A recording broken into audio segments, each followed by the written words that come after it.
and welcome to Radio Friends on Friday, February the 17th. Pleasure to have you with us today. I want to introduce you, to start with, Joe Bradley. Welcome to Radio Friends. Thanks for having me on again, Paul. Joe Bradley is here from the Daydreams Foundation. Let's start, first of all, by telling everybody, what is the Daydream Foundation? Sure, yeah. So Daydreams is just a nonprofit here in Columbia where our primary focus is to award scholarships to kids to participate in extracurricular activities. So how did the organization come about? Well, it started when I have a little brother with big brothers, big sisters, and his grandma approached me one summer asking about if there were any opportunities in Columbia for scholarships for kids to participate. He wanted to play football that year. And so I told her I'd do some research, and after finding out we had kind of missed some deadlines and couldn't get enough funding, I just set up my own little online fundraising page for him and raised the money, and it kind of sparked the idea that I've met a lot of other kids in Columbia that needed similar help, and we might as well get to work helping more kids. Is this almost like the GoFundMe? That's what it was. Yeah, it was a GoFundMe page that we set up. Now we're a little bigger than that. We've got kind of our own online donation page for people to go on and kind of just support the organization in general. And now our board kind of takes over reviewing scholarship applications for kids and awarding those out to kids. So it's the Daydream Foundation. So you've got a website that people can go to and check out what you're actually doing. You bet. Yep. We've since then, that was in 2014. We started awarding scholarships in 2015. And since then, we've awarded 111 scholarships. 111? 111. In a year? Yes, in about 2 years, in a little more than $25,000 so far. So how'd you raise all this money? Well, one of the ways is we have an upcoming a bubble soccer tournament, which is... But did you, back up just a little bit. Yeah. Did you raise the majority of the money from the internet, or did you do it by word of mouth and knocking on doors? Sure. So the original, for my little brother to start, we needed $135, and that was kind of before the organization.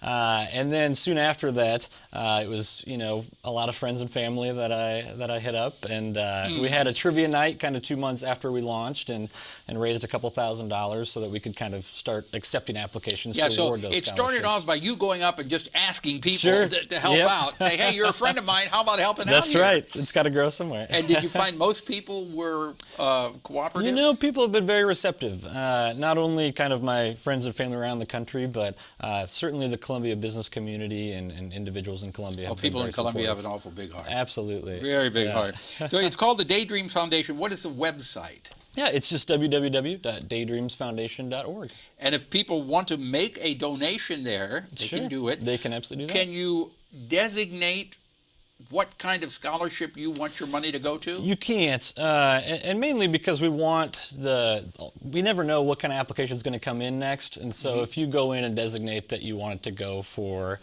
ice skating lessons or something like that, we don't know if we're going to get that application to come in. So what is the Dream Big Bracket? Sure. So Dream Big Bracket is something we started last year, and it kind of is based around March Madness.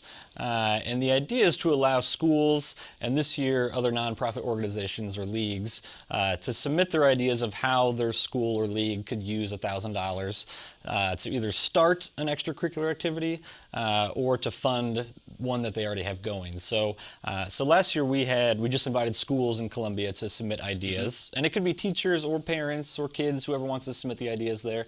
And we allowed up to 16 schools into the bracket. And last year we awarded $1,000 to Lange Middle School. They started an after-school archery club there. And then we also gave a second place prize to Midway Elementary to start a robotics team. Well, you guys are doing all kinds of good things. Again, the website is? Daydreamsfoundation.org. www.daydreamsfoundation.org. You can make a donation there, and you can find out about all the good work that you're doing. Joe Bradley, thank you for coming back. Paul. You got to come back again. Absolutely. Come back again and maybe bring somebody with you. Sure. Bring a kid with us. Yeah, that'd be great. All right, we'll look forward to that. Now I want to turn to Jerry Ricker. Good to have you here, Jerry. Yes, thanks You again. drove an hour and 15 minutes to get here today. Yes, that's a nice little drive from Jeff City, or south of Jeff City, about 25 miles south of California. You're here representing the Jefferson City Art Club, which has been in operation for how many years? 114th year we're kicking off with this 114 years. Yes. Now, you haven't been with it that long. No, just about half that time. Oh, that's right. I never thought about that. All right. Giving things away. Right. Now, so what have you got coming up with the art club? Well, to kick it off, we always have two major events this time of year. The first one is the Ruth Hogan Children's Art Exhibit, where we take schools, elementaries, and middle schools from around the area, involving about 300 to 400 pieces. It's going to be at the Capitol Arts Gallery on Missouri Boulevard this year instead of that Capitol Mall. It's going to be February 25th through March 5th. Okay, so you got about a week, a little bit more than a week Yes, 8 period. days will be actually starting hanging on the 25th. Okay, and that will be at the Capital City Art Gallery. Yes, Capitol Arts. It's Capital called. Arts. Okay. Then what else have you got? And the second event actually starts March 10th and runs through April 30th, and that's the Adult Fine Arts Exhibit. This is when you have to be qualified more or less as a fine artist, made like a college degree, sell your art. So it's going to be really fine art. So somebody has to be, you have to be designated a fine artist? Well, in a sense, it has to be juried, so that we kind of separate the amateurs? The amateurs. Well, no, we do have an amateur fine artist. Okay. We have amateurs. We have like a professional. And that's also tied in now, if you recall, every year we've talked about it here on the show, with the Arts Around Town Crawl. Our event when we have the actual I remember you talking about that last year. Reception on the 7th of April. Right. And so we'll be one of the locations where you can see the art, but then we'll be all over town. They're all over town where you can travel. So you've got so much art down in Jefferson City. Oh, yes. And fine arts, too. Yes, we do have fine arts. Yeah. April 7th on the crawl, and the show March 10th through April 30th. Okay, if people want more information and they want to be a part of this organization that's been around for 114 years, what do they do?